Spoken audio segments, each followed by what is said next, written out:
Master Esteban. You're here at last. I've waited so long to see you. So have I, Nancy. I must admit, ever since I gave you sentience, our conversations have livened up considerably. You know, it's been so long since Ironore Village. There is so much catching up to do. Plus, your new form is rather appealing. Oh, Nancy, what am I going to do with you? Since I obtained this power, you were my first minion and have always been by my side. Of course. It's a minion's duty to always serve her master unconditionally. You are going to be Esteban's new king, after all. I'm glad you feel that way, dear sweet Nancy. I'll be needing your undying loyalty soon enough. The Hero Slayers and myself are going to conquer Esteban with the legions of zombies I'm resurrecting each and every day.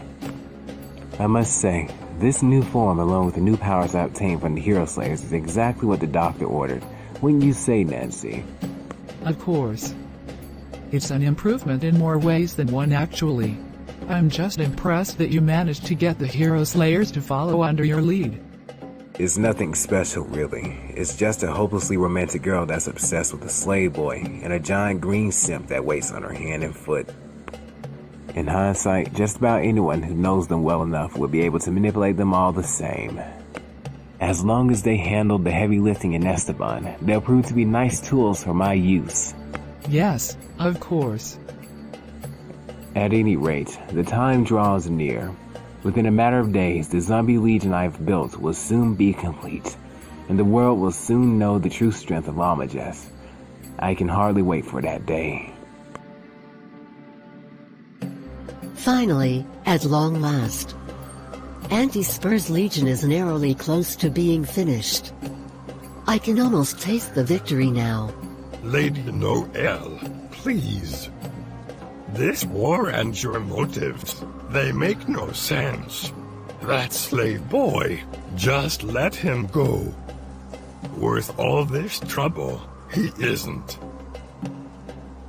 How dare you, Klaus? I thought we were in this together. Back when we first met, did you not swear to be my shield and walk beside me, or did I imagine all of that? Being your shield, that's what I'm doing. Shielding you from a pointless, deadly war, I am. Whatever, Klaus. If you're not willing to go, then I won't force you. I'll just get the job done with Anti-Spur and his legion. So, don't worry. We have enough numbers on our end to handle the situation, so you should be fine. Fine. I'll go with you. A few more days in Esteban later. Alright, the Last Supper should be ready after all these days we let it sit. Now all we have to do is find a way to explain this to the others without causing a widespread panic. Understood. However, we need to find a way to give both Ike and Violet bottles of the Last Supper and the other elixirs I made. Wait, other elixirs? I thought we were only making the Last Supper. These only exist just for Ike and Violet. I call them Mage Makers. Wait, Mage Makers? Never heard of that before. Understandable. These are just elixirs I created from special items that belong to those two. For example, the substance from that green emerald housed a very powerful, superhuman energy. With this, Ike's strength, endurance and regenerative abilities will skyrocket. He'll also have access to earth magic. Goodness, you mean a swig of that and Ike would turn into a modern-day Hercules? Incredible! Hold on, save your excitement for Violet. Chrissy held on to a small rosario that was given by Violet's mother / the late Queen of Eden, Leda Azura. The rosario contained a holy ambrosia inside. Chrissy told me the story. Believe it or not, but Lady Violet is a dark being similar to the Hero Slayers, but not exactly like them. This rosario is what kept Violet's mother from carrying out Lilith's dark agendas. It purged Lilith's dark control, and Leda became self-aware and took independent action to become a wonderful queen to her people. So, To summarize, Violet's mother was not the rule, just the exception. So if that's the case, why isn't Violet under Liv's control now? For obvious reasons, Lida's union with King Lucius is the answer. Violet became a free-thinking individual by default. The liquid in the Rosario is meant to awaken Violet's latent abilities. Which are... Light, darkness and time magic. Okay, I don't mean to sound slow. I can understand the light and dark magic part, but why time for some reason? Picture a sundial outside. In order to successfully tell time, the changing positions of both the light and darkness must be considered. Time is only determined by them both. That is so crazy. I never looked at it that way. At this rate, our entire team will be able to use magic. I never thought I'd see this day. Not even in my wildest dreams. Well, our team has to stand out from the others. This is the best way possible. We just need to get these bottles over to them fast. Don't worry, leave that part to me. There's a lot of things I need to explain to those two anyway. Your foresight saved the day yet again, Fidelia. Thanks. Anytime, partner. Anytime. Alright, before we go in, we need to discuss everything we remembered about the Hero Slayers that night. For instance, I remember Noelle saying some strange things like draining a victim's blood and absorbing their quintessence. I almost thought she was a vampire. Also, the more I think about Klein and how he got himself in that situation, leads me to believe that he was taken captive by force. Well, it's not that he willingly allowed himself to get captured. That's not what I meant. I'm saying with Noelle being a succubus, a lewd dream demon of sort, I wouldn't put it past her to have access to both mind reading and mind control. So, how exactly do you defeat an opponent who already knows your thoughts before you even act? Simple, we just won't tell them. How can a mind reader know something that even his or her opponent doesn't know? Sorry. I'm still a little confused. Please, elaborate further. Simple. We give Ike and Violet the bottles of the Last Supper, but don't tell them what it really does. We're presented like a toast before battle. You know, that's actually pretty clever. But, we're clear to tell them directly about the other elixirs now, correct? Yep, no sense in withholding information about the mage makers. They're gonna be so stoked. So, I guess it goes without saying that you already know that normal weapons don't work on that green giant, Klaus. Yeah, even a blind man can see that no amount of steel, lead, silver, or even copper could work on that behemoth. Looks like our magic is everything when it comes to fighting him. So with that being said, let's give those two the Mage Maker bottles. Understood, partner. The ball is in your court. I must say, Ike, your fighting skills have gotten better since our last match. You're starting to fight like a legend.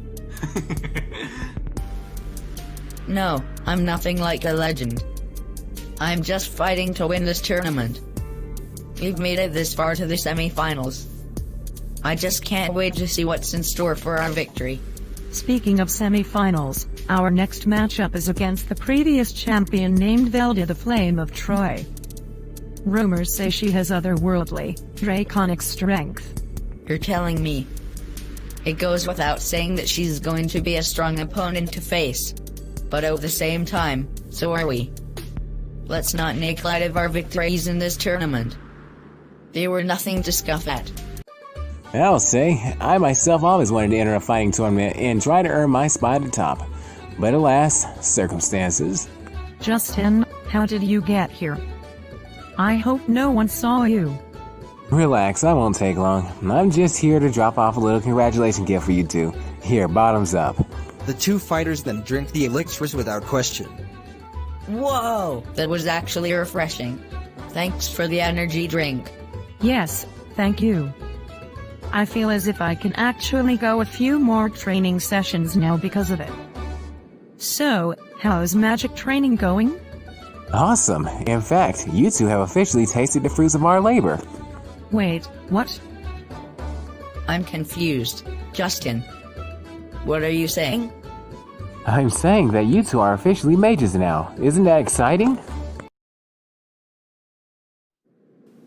Because it's just as I said earlier. Those two have officially became mages, just like myself and Fidelia.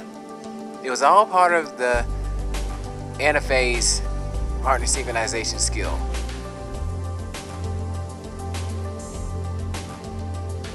I gave his powers a try, and behold, he was able to use earth magic right before each and everyone's very eyes. It was astonishing.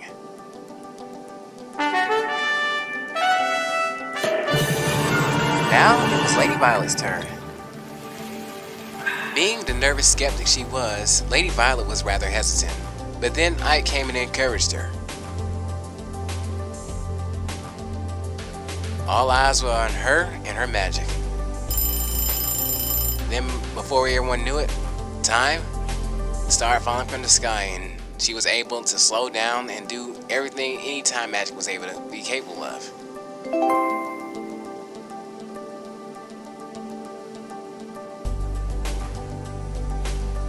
Yes, that is the most rare and unique skill for any mage. The balance between light and darkness equals time. Actually, our perception for the most part is based on the balance between light and darkness. Kind of in the same vein as looking at a sundial.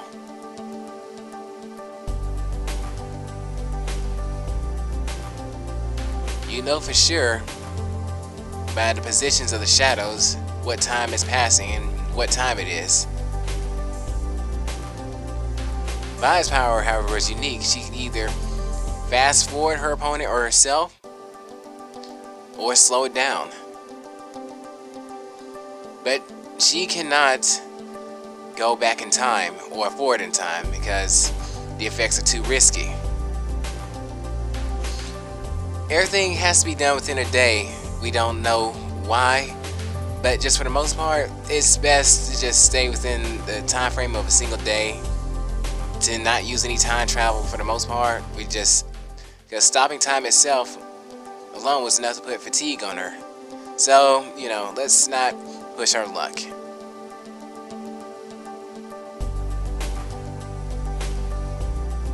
Meanwhile, Ike's earth powers were getting better each and every day. Able to command boulders, levitate them. When I realized it, my entire team consisted of magic users. I never thought I'd see a day like this come to fruition. Despite all this effort it took to get this book translated and to use magic, the after effects and aftermath of what happened was really worthwhile, and that in itself was an amazing feat. For that is like truly awesome.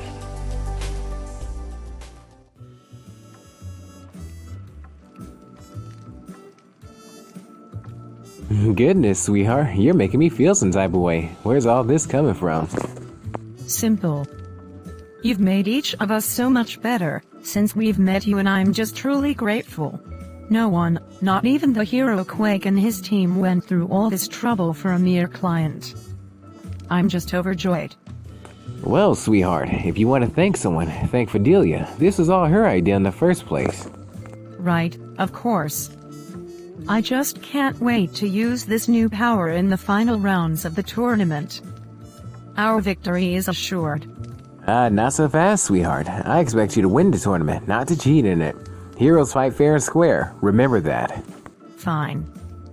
No cheating. Understood. But then again, your opponent is the infamous Flame of Troy, Velda. If she for some reason has the power to control fire, then using your powers is fair game. Right, let's just hope it doesn't come to that. It's going to be hard enough fighting her under normal circumstances. Meanwhile in Almagest. So, it appears the rumors were true. You really have returned to us, Anti-Spur. You seem to have made a few modifications, compared to your previous form. It's always a pleasure to see you again, Commander. I assume you already know about our conquest mission. Of course, Almagest will thrive, thanks to Esteban's vast resources. Your side has our sincere thanks. Since I assume there will be no unique threats other than typical humans, there's no reason for me to get involved, correct? Of course, sire. You're the sovereign king of the Draconians. We'd be delighted if you sat back and watched the show. Then by all means, do keep your conquest entertaining. Almagest is always in need of getting more slaves to work the mines. As you command, Your Excellency. Our side will be moving out shortly. See you then. My apologies for keeping you all waiting. I just needed to get the seal of approval from the head honcho himself. So, are you two prepared for this? Victory is finally in our reach. Can you sense it? Of course. I'd love to see the look on that boy's face once his true love finally comes for him. It's quite the euphoric experience. I bet it is, Lady Noelle. I bet it is.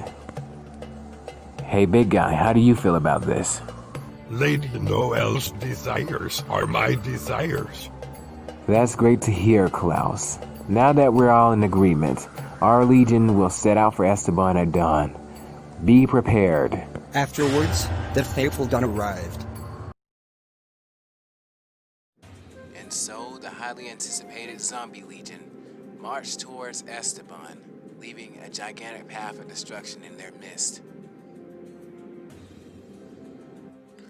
The creatures of the past have all resurfaced to take vengeance against the unofficial team of JSA and the powers of Esteban. In an epic final showdown of conquest.